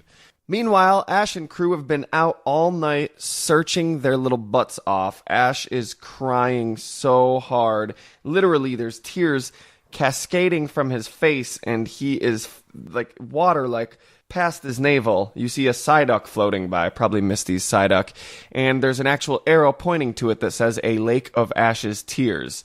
Not shitting you. It's almost like a scene from the Blair Witch Project. We can see up Ash's nose and the snot's dripping out, and he's legit saying it's all my fault. Brock, with his limited intellect, is like, oh no, if Ash keeps crying like that, he'll dry up like a prune. Misty, we have to rehydrate him. And Misty pulls out her Starmie and has it use a water gun on Ash. This is just ridiculous, and that's exactly what the girl with a cup of tea watching from her window is saying. They're hopeless cases.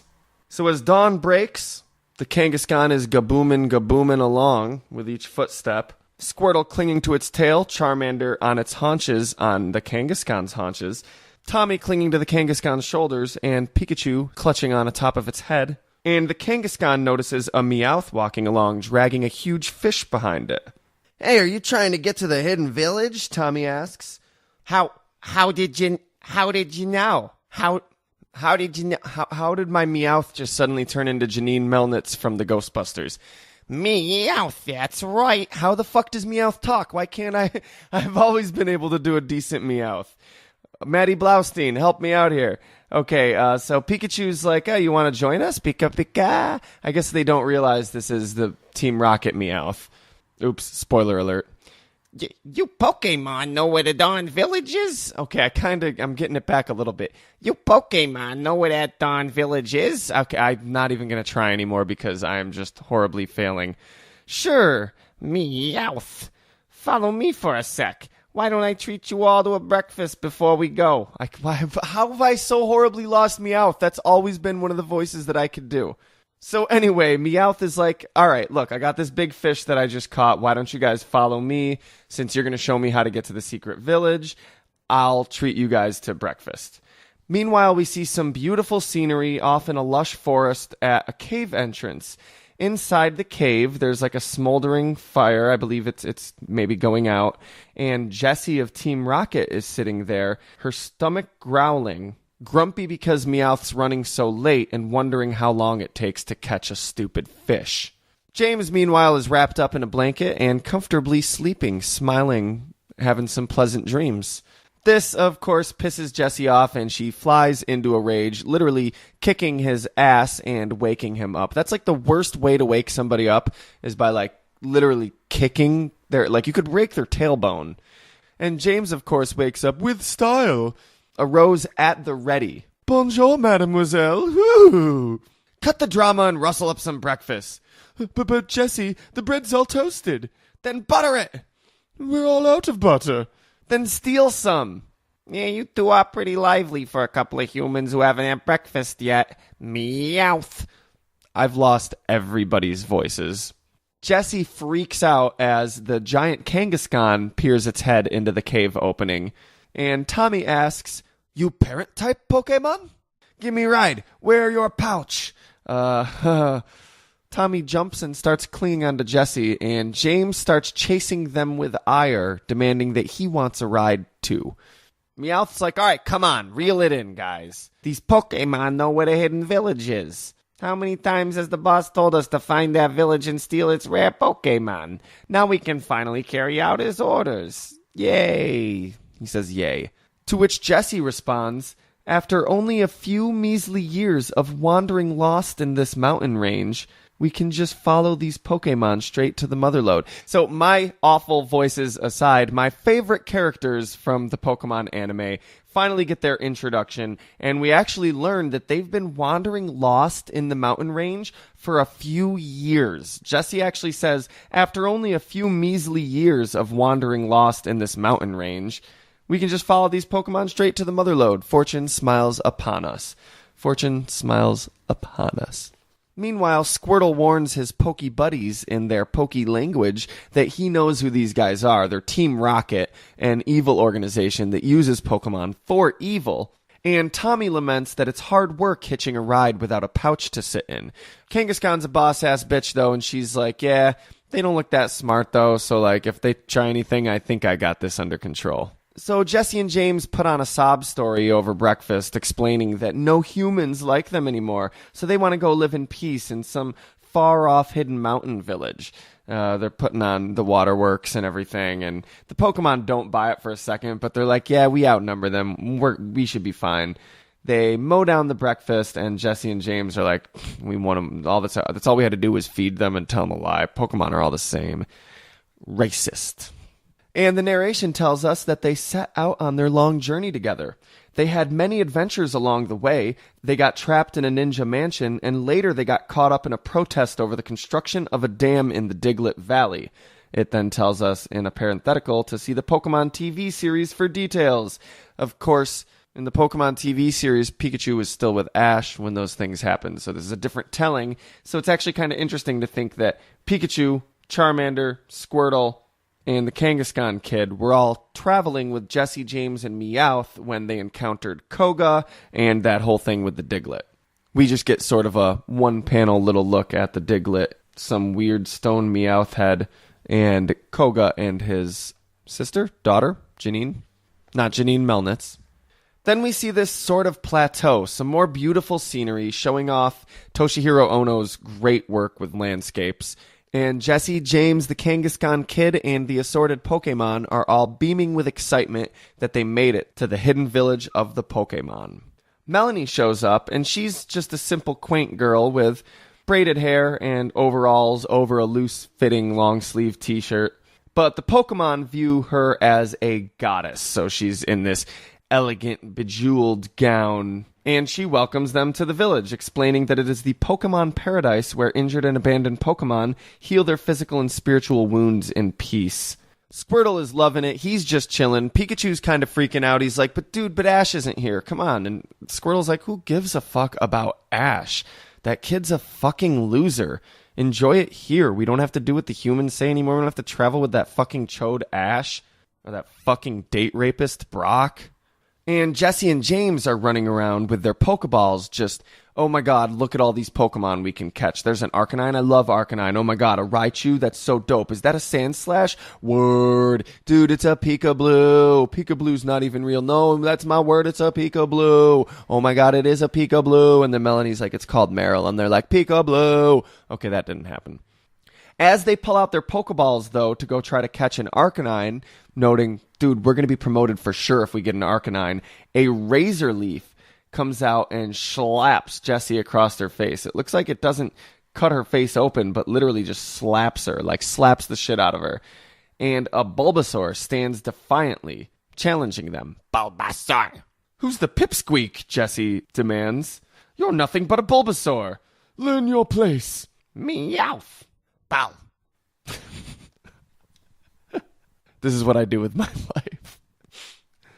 So Jessie and James throw out their Pokeballs, which actually have their names inscribed on the little button, and out come Ekans and Coughing. Their poison-type Pokemon start attacking the various peaceful Pokemon of the paradise, and Melanie demands that they stop. Our apologies, Jessie says. You see, actually, we're evil. Perhaps you've heard of us? Team Rocket. So Jean-Luc Pikachu, as we learned his name was back in episode 6, leads the charge as he, Squirtle, and Charmander jump forward to fight off the Ekans and Coughing and protect the other Pokemon from getting captured. Meanwhile, Melanie tries to rouse the sleeping Kangaskhan to enlist its help. Jessie and James start throwing Pokeballs willy-nilly. They knock Pikachu back, but in comes the Kangaskhan just in time to save the day. Pikachu grabs on and rides it forward. As it lunges at them, Pikachu does a Thunder Shock, and Kangaskhan does a Mega Kick in a, 1.5-page splash. Sends Team Rocket blasting off for the first time.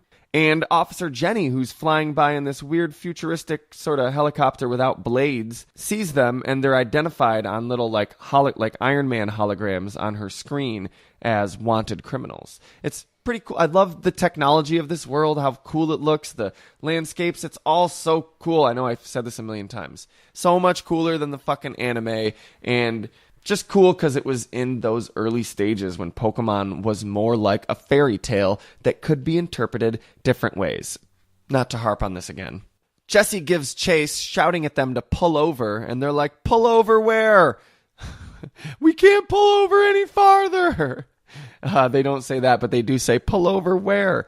One of them says, all we're pulling is G's right now. I don't get that.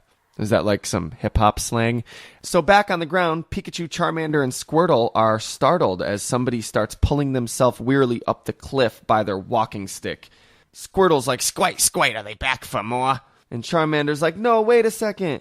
Damien! And Damien's like, well, if it ain't more Charmander. Oh, I'm so sorry, mate. I asked you to wait while I went shopping, but then I got in an accident and I was in a coma in the hospital. I thought you might have been hurt and come here. And they hug. So Damien apparently just wasn't an asshole in this, and so turns out the fan theory was wrong. Damien was the one who was in a coma this whole time, and Ash was just a figment of his imagination. No, that's not the case, but kind of weird that they went the direction that Damien wasn't a total piece of shit in this.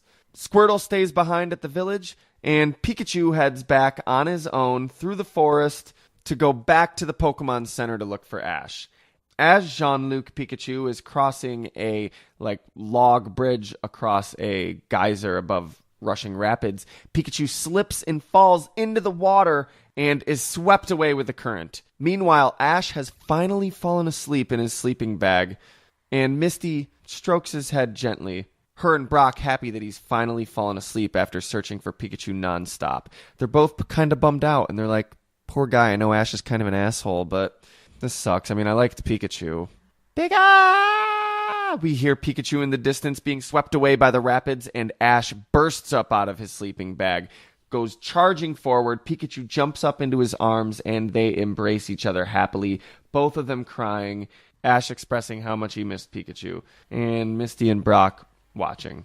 So that's the end of the issue. There's a gallery like there was in previous issues. We see a little chibi Lara clutching her plush Ponyta. We see some cool pictures of Eevee and the Eeveelutions, a photograph of Ash with Pikachu, Squirtle, Charmander, and Bulbasaur, and Pikachu eating a watermelon, just because. Who doesn't like watermelon? We got some fan art on the next page, including a few fan-made bug-type Pokemon, and a weird-looking Crezard, which I really like this. It's like a lizard with like a spring tail, and it's got like a Dilophosaurus, like spitter frill from Jurassic Park, like the like frill, and it doesn't have arms. It's pretty cool. It's very creative. Created by Alberto Alvarado, 13 years old. And then this weird-looking thing called Comet, and it's like a big, like, badass, muscular, like, fly-type Pokemon with a strange, long,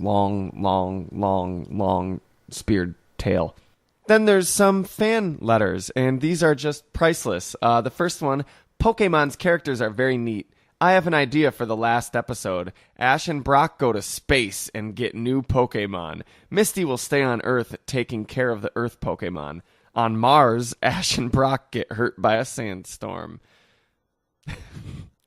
Thanks, Joey. That was it was written by Joey, too, a youngster named Joey. He was only 8 years old. That's just priceless. The next one, I really love your comic. I started my journey yesterday, and I forgot where I was and what time it was. Yet I think I am in Viridian City. And also, my Pikachu is really cooperating with me. My Pikachu ate a peanut butter cup, and I finally caught 2 Pokemon, Diglett and Charmander. Thanks, Josh. This one was from Josh in Ohio. Next and last one. Hi, I'm 8 years old, and I live in Australia. I love Pokemon, and especially this show. Okay, I can't do an Australian accent either. I'm just not going to do voices anymore. My favorite Pokemon are Charizard, Golem, and Ditto. I wish I could draw any Pokemon freehand, but I can draw Pikachu, Golem, Charizard, and Geodude. From Robert in Australia. That's great, Robert. Thank you for sharing. We wish that you could draw any Pokemon freehand, too. I hope by now, 20 years later, you can. That'd be awesome if you, put in the work and that you can. So, we get a preview for the next and final issue of Volume 2, which I don't need to tell you about because we're about to read it right now. So, for the final issue, which we will be looking at this episode, number 4 of Pikachu Shocks Back, a simple purple background and picture of Pikachu, from behind, looking back to look at us with a nice little Pika smile on his face. Nothing to note here except for the little explosive, what do you call that shape? Like the explosion shape, like 25% more free. And it says, Pikachu, Pikachu, and more Pikachu. And that's too much Pikachu and you know it. You know it. So on the first page, we get our title screen, and it's Pikachu jumping forward in the foreground, Ash jumping forward behind him, Misty jumping up behind him, and Brock giving the thumbs up from behind her. And it says, you gotta have friends. Well, no one told you life was gonna be this way. Story picks up right in the middle, or rather at the end of a Pokemon battle. Pikachu is frying a fucking Slowpoke alive, just thunder shocking the fuck out of this water type Pokemon, and Ash is straight fist pumping, yeah, yeah. He's clearly the winner of the match, but Pikachu falls to the ground with a schlump sound effect, and Ash is like, oh my god, Pikachu, no! After a exterior shot demonstrating that we've cut to the Pokemon Center, we cut inside where Nurse Joy is explaining to Ash, who is accompanied by his traveling companions Brock and Misty, that his Pikachu has been working too hard and is suffering from exhaustion. She laments that they can heal the physical injuries, but there's nothing they can do about the psychological stress. So Ash is like, wow, we have been fighting one battle after another lately. I guess I've been kind of overworking my Pokemon. And Nurse Joy's like, I prescribed some R&R in the country. And Brock's like, you think you could prescribe some of that medical marijuana, too? And Nurse Joy does, because she's just happy that he's not sexually harassing her for once. So Ash, Brock, Misty, and Pikachu set off into the grandeur of the great outdoors. Misty questions, who says grandeur these days? And Pikachu elects to just take a nap. Ash and Misty prepare to pitch a tent when suddenly, one by one, whoosh, whoosh, whoosh, Pikachus just start popping out of the foliage until there's a whole menagerie of Pikachus of all sizes poking their heads out from the leaves. There's one huge Pikachu, like, you could probably fit like 8 Pikachus inside him. He's not like 8 times as tall, probably only 3 times as tall as the regular Pikachu, but he's like a Snorlax of a fucking Pikachu. And Jean-Luc Pikachu, remember that's Ash's Pikachu, comes up and he's saying Pika, and he's pointing forward, so maybe he's like, engage. And he and the big Pikachu sort of like rub their cheeks together, and there's like the static shock, there's like shocks coming off, like bzz, bzz, and that's kind of cool. Misty's like, what are they doing? And Ash answers, because Ash isn't, even though his character's still kind of like idiot goofball, he's not a total fucking moron like Ash in the anime, and he explains that Pikachu identify members of their herd by exchanging small electric shocks through their teeth. Such cool world building. I love it. But this, of course, means that the large Pikachu doesn't recognize Jean-Luc Pikachu as a member of their herd. Sorry, I just remembered that it was called Jean-Luc Pikachu shortly ago, and now I just kind of want to exclusively refer to it as Jean-Luc Pikachu. That is its name. They talked about that in Volume 1, and that identifies it as which Pikachu I'm talking about. Plus, that's just cool. Ash is like, why are they rejecting my Pikachu? And Brock's like, it probably doesn't like the smell of human on Pikachu. And Ash steps forward and he's like, oh, come on, big Snorlax Pikachu. Come on, come back. Don't be like that, dude. And then they all start dispersing. And he's like, guys, no. Oh, you don't have to run away. I wasn't going to hurt you. I just wanted to be friends. And they're like, Pikachu. And they like bounce away into the woods. And Pikachu, Jean-Luc Pikachu, is really sad. Ash starts crying and he's like, I'm so sad, Pikachu. It's not my fault. And Pikachu's like, cha. And it actually gives a little subtitle that Pikachu's saying, it's not your fault. There, number one.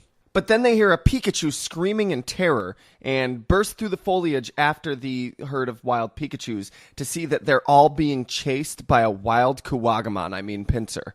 Ash commands Pikachu to use a Thunder Shock as he runs past the pincer, which Pikachu does and actually incapacitates and defeats the pincer. Interesting that this one Pikachu, hey, that's Jean-Luc Pikachu for you. He's able to take it down, but the whole herd of Pikachu couldn't just shoot an electric shock at it and stop it. Regardless, it's pretty cool. They draw the pincer looking very intimidating and ferocious, which is why I kind of alluded to Kuwagamon in the first episode of Digimon. After Pikachu knocks out the pincer, he sees a cute little female Pikachu, although it actually has a male Pikachu tail. They all do because they hadn't introduced the gender differences yet. But it's got a flower in its hair, so that's how we know it's a female Pikachu. You know what? Fuck that. Maybe this is Jean-Luc Pikachu's Ian McKellen, and he just put a flower in his hair. So he's caught Jean-Luc Pikachu's eye, and Jean-Luc Pikachu has caught his eye, and they're kind of checking each other out like, Pikachu. And then the attractive Pikachu with the flower by its ear falls off the log that it's perched on into the river below, which is, of course it is, raging rapids leading right for a waterfall. So Jean-Luc Pikachu jumps in the water, starts swimming after her, him, her, whatever, I don't care, and catches the Flower Pikachu, who from this point on I'm just going to call Flower, and catches Flower by the hand just in the nick of time.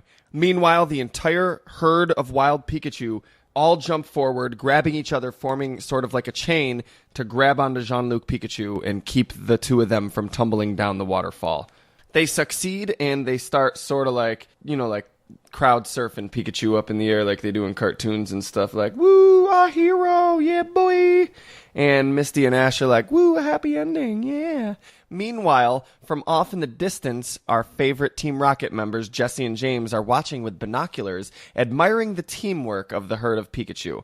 They lament to themselves that if they were able to catch this whole horde of Pikachu, that they could probably make a pretty hefty amount of money and get in pretty good with the boss and get a nice raise.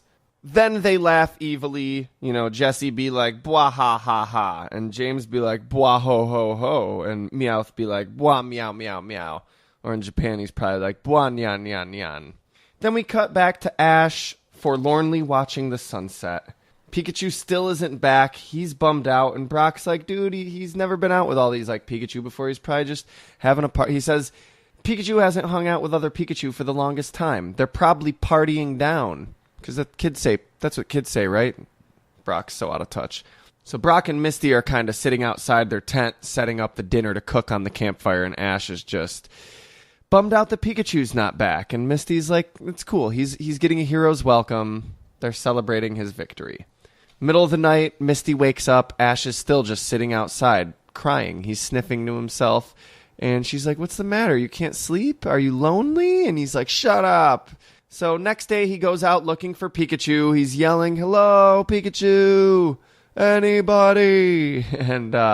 And he hears Pikachu's answering in the trees, Pika, beep, beep, and then just shuffling away. And he's just like, fine, be like that. I'll play with my other Pokemon then. And he brings out Fearow and also Oddish, Charmander, Squirtle, and Bulbasaur with a little notation complete with a smiley face emoticon back in like 98 before emoticons were a thing. Ash has been busy since the last comic. So we never saw Ash catch these Pokemon. They just drop it here. Like, oh, by the way, he also caught a fucking Charmander, a Bulbasaur, and a Squirtle. But all these Pokemon just revolt and start attacking him. Oddish is actually doing Stun Spore on him. There's an arrow saying Stun Spore. Charmander's roasting him with flame. Farfetch'd is flapping and pecking at him. It's horrible. They beat the living shit out of him, and he's sitting dejected and covered in dust and bruises, saying life is emptiness. They brought out the true nihilist in Ash. So they're hanging out back at camp, and Brock is trying to cheer him up, like, come on, man, we came out here to help Pikachu. This is helping Pikachu. Chill out. It's fine. And he's like, why do you have to go and forget about me? This is fucking bullshit, man. I don't care about Pikachu anyway, man. And Pikachu comes up, and he's like, Pika-Pee. And they're like, oh, he's hungry. He wants you to give him some Pokechow. So Ash pulls out a box of Pokechow with an adorable little Pikachu mascot on it. And he's like, whatever, I don't give a fuck. Here, take it. And Pikachu's like, Pika Pika. And he grabs it and he runs over to Flower and presents the box of Pokechow to Flower. And Ash is just like, what? Oh, hell no. And he literally yells, Pikachu, I hate you. Poor Ash. I feel bad for him. Look, Ash, Pikachu's just trying to get him some flour. So later that night, the herd of Pikachu are all sleeping with the giant Pichu under, it looks like kind of like, I don't know. They're in like some little alcove under a hill or under a root or something. And Pikachu is deep asleep next to Flower, dreaming of Ash, saying, I chew you, Pikachu. It's kind of cute. And then Pikachu wakes up and he's sad. So he runs off away from the group and looks out at the night sky, thinking about Ash.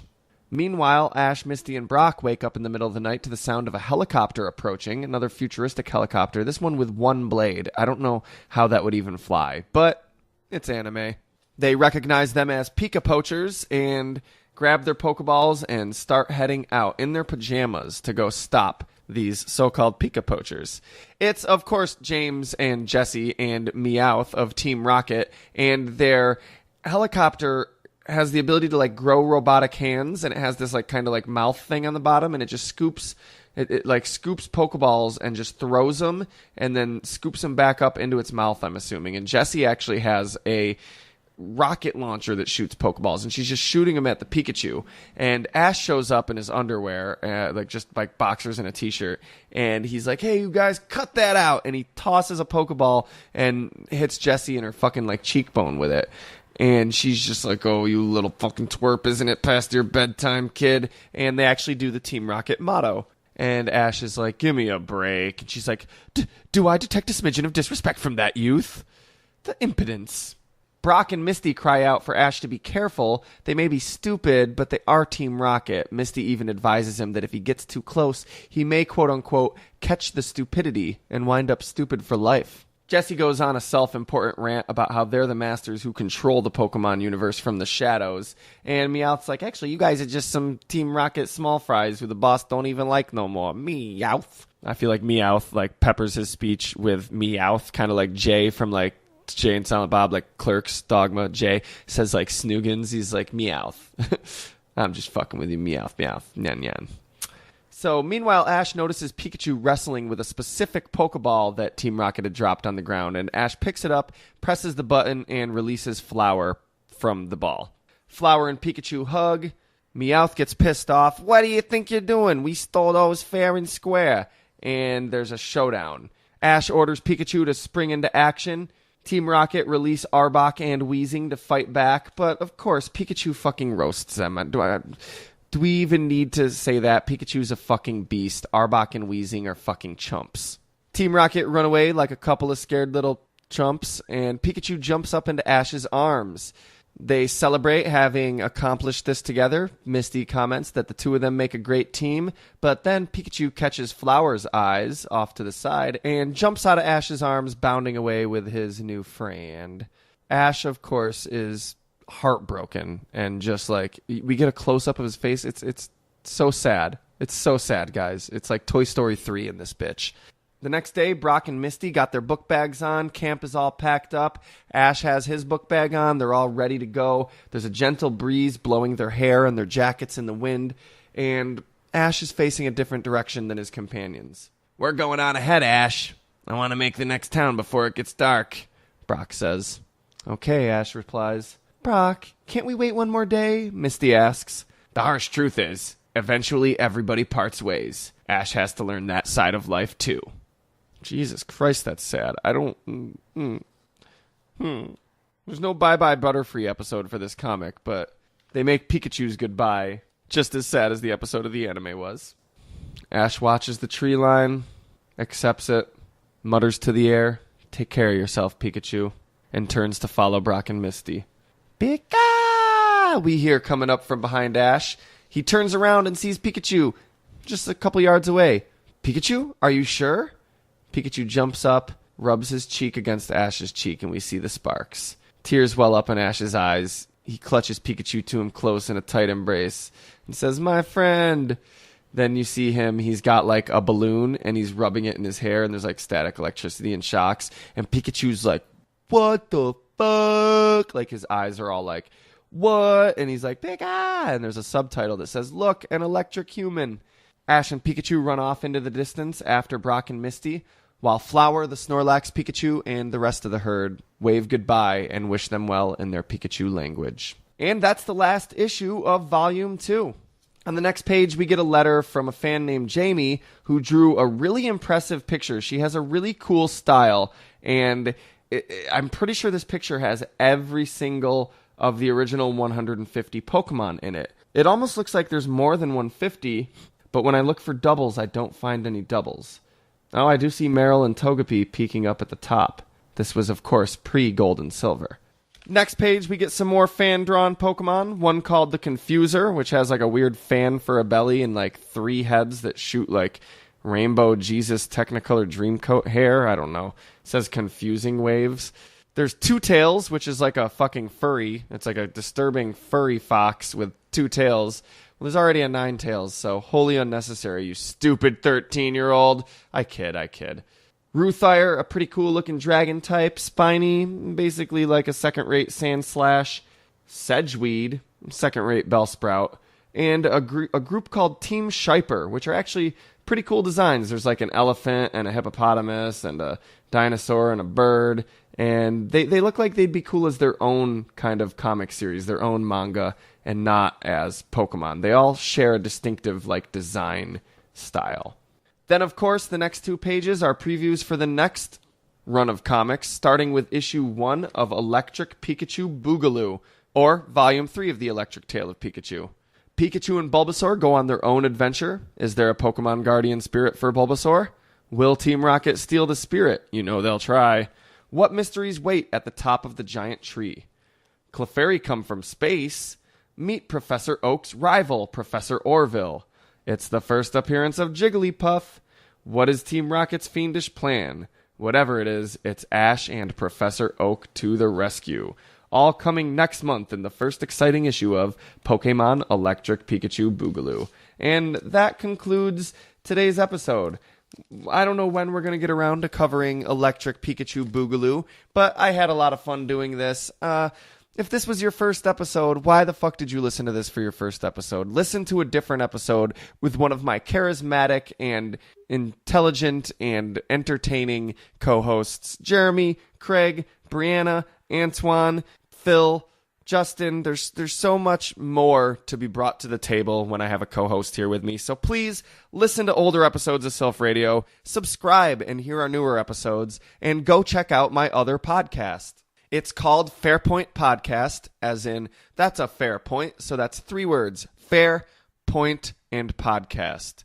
Me and Craig Lewis, who you may have heard on several episodes of Silph Radio, do a weekly show. Well, it's not really weekly anymore. It used to be weekly. Now it's kind of monthly, maybe. We're trying to get it to bi-weekly. That's our goal, but we've been behind on schedule. But we do this regular show where each episode we pick a different topic and cover that topic completely in depth, but we're irreverent and funny about it. Sort of like Silph Radio, but not just confined to Pokemon talk. It could be comic books, movies, music, comic books, music, history, science, all sorts of anything. If you have ideas, you can request them. Please, please, please, please, please go like our Facebook page, Silph Radio Podcast on Facebook. It's a lot of help. I know that most of you have Facebook accounts. I know that there's like a few thousand of you listening to this show regularly. So please, if you can just take 2 seconds out of your day to type in Silph Radio Podcast, it'll come up, hit the like button, and then you can go on with your life. You probably won't even see our posts because Facebook sucks with showing people your posts. So do that. It's a huge, huge help to us. It's an easy way to support the podcast without having to spend any money. And if you want to spend money, you can support. In the future, there's probably going to be a Patreon and a donate button and all sorts of ways. So we'll graciously accept any way you want to support us. But the easiest way is to like our Facebook page, follow us on Twitter, @FairPointPod, @FairPointPod, because there is no Silph Radio Twitter. I just do it all from one Twitter. It's easier that way. Keep your eye on Secret Room Multimedia. We got more podcasts coming soon. There's other series in the work, and there's a lot of really cool episodes of Fairpoint, Fair Enough, and Silph Radio on the way. Fair Enough I didn't talk about. Look it up. I'm not going to explain it to you.